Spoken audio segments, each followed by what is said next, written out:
முதல்ல உங்கள் தலைவரோட பேரை மென்ஷன் பண்ணி பேசுனது தவறு தான். அவர் சார்பாக நான் சாரி கேட்டேன்.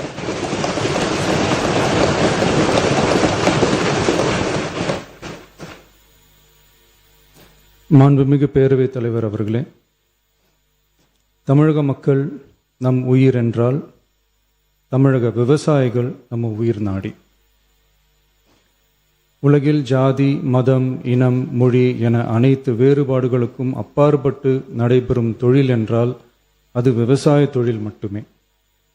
உலகின் ஒரு மூலையில் உற்பத்தி செய்யப்படும் விவசாய பொருட்கள் உலகின் மற்றொரு மூலையில் உள்ள மக்களின் உணவு தேவையை பூர்த்தி செய்கிறது.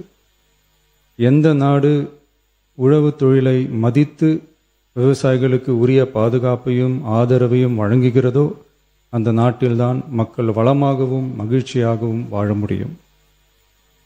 தமிழக வெற்றிக் கழக அரசு பல்வேறு நிதி நெருக்கடிகளின் மத்தியில் ஆட்சி பொறுப்பேற்றாலும் பதவியேற்ற 15 நாட்களுக்குள் விவசாயிகளின் கடன் சுமையை குறைக்க கடந்த 25/5/2026 அன்று குறு சிறு மற்றும் இதர விவசாயிகள் பெற்றிருந்த பயிர்க்கடனில் 50,000 ரூபாய் வரையிலான கடன்களை முழுமையாக தள்ளுபடி செய்ய ஆணை பிறப்பிக்கப்பட்டது.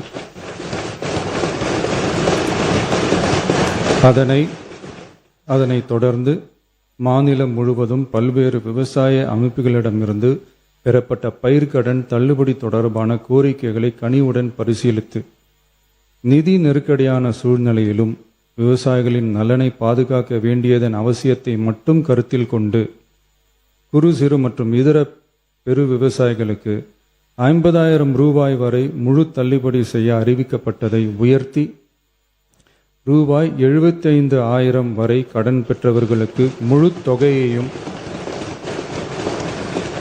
ரூபாய் 75,000க்கும் மேல் கடன் பெற்றவர்களுக்கு ரூபாய் 35,000 தள்ளுபடி செய்ய அறிவிக்கப்பட்டு அதன் மூலம் 14.44 லட்சம் விவசாயிகளுக்கு ரூபாய் 5,932.23 கோடி அளவிலான கூட்டுறவு பயிர்க்கடன் தள்ளுபடி செய்து 19/6/26 அன்று ஆணையிடப்பட்டது.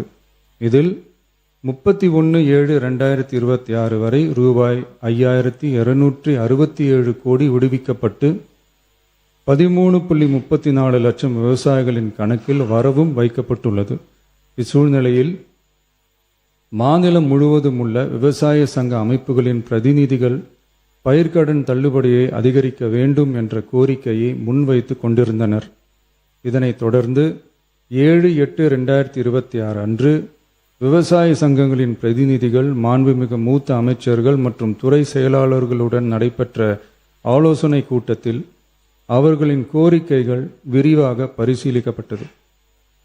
கடந்த காலங்களில் பயிர்க்கடன்கள் தள்ளுபடி செய்யப்பட்டாலும் அரசால் கூட்டுறவு வங்கிகளுக்கு செலுத்த வேண்டிய தொகை 4 to 5 ஆண்டு கால இடைவெளியில் செலுத்தப்பட்டு வந்துள்ளது. 2021 ஆண்டில் பயிர்க்கடன் தள்ளுபடி செய்யப்பட்ட தொகை 2021 முதல் 26 வரையான காலத்தில் அரசால் 12 தவணைகளாக கூட்டுறவு வங்கிகளுக்கு செலுத்தப்பட்டுள்ளது. ஆனால் அந்த கால அவகாசம் நமது அரசுக்கு தற்போது இல்லை. இந்திய ரிசர்வ் வங்கியின் 28/11/2025 தேதியிட்ட கடிதத்தில் அரசு கடன் தள்ளுபடி திட்டங்களுக்கான செயல்பாட்டு நடைமுறைகளின்படி பயிர்க்கடன் தள்ளுபடிக்கான முழு தொகையையும் அரசானது 45 முதல் 60 நாட்களுக்குள் கூட்டுறவு வங்கிகளுக்கு முழுமையாக செலுத்த வேண்டும் என்ற வழிமுறை நடைமுறையில் வந்துள்ளது.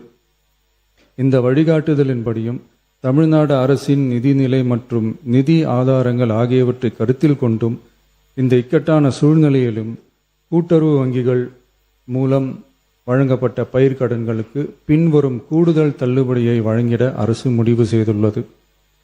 75,000 ரூபாய் வரை பெற்றுள்ள பயிர்க்கடன்கள் 100% முழுமையாகவும், 75,000 ரூபாய் முதல் 1 லட்சம் ரூபாய் வரை பெற்றுள்ள பயிர்க்கடன்களுக்கு அதிகபட்சமாக 75,000 ரூபாய் வரையும், 1 லட்சம் ரூபாய்க்கு மேல் பெற்றுள்ள பயிர்க்கடன்களுக்கு அதிகபட்சமாக 35,000 ரூபாய் வரையும் தள்ளுபடி வழங்கப்படும்.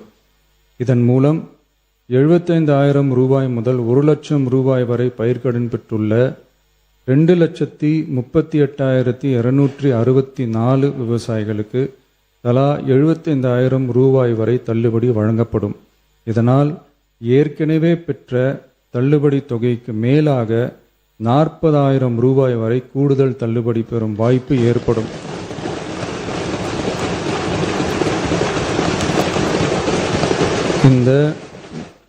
இந்த கூடுதல் பயிர்க்கடன் தள்ளுபடியால் அரசுக்கு சுமார் ரூபாய் 953.06 கோடி கூடுதல் நிதிச்சுமை ஏற்படும். இருந்தாலும் தமிழக விவசாயிகளின் நலனில்தான் நமது நலன் உள்ளது என்று கருதி சுமார் 13.34 லட்சம் விவசாயிகளுக்கு மொத்தமாக 6,220 கோடி ரூபாய் பயிர்க்கடன் தள்ளுபடியை இந்த அரசு வழங்குகிறது. நன்றி.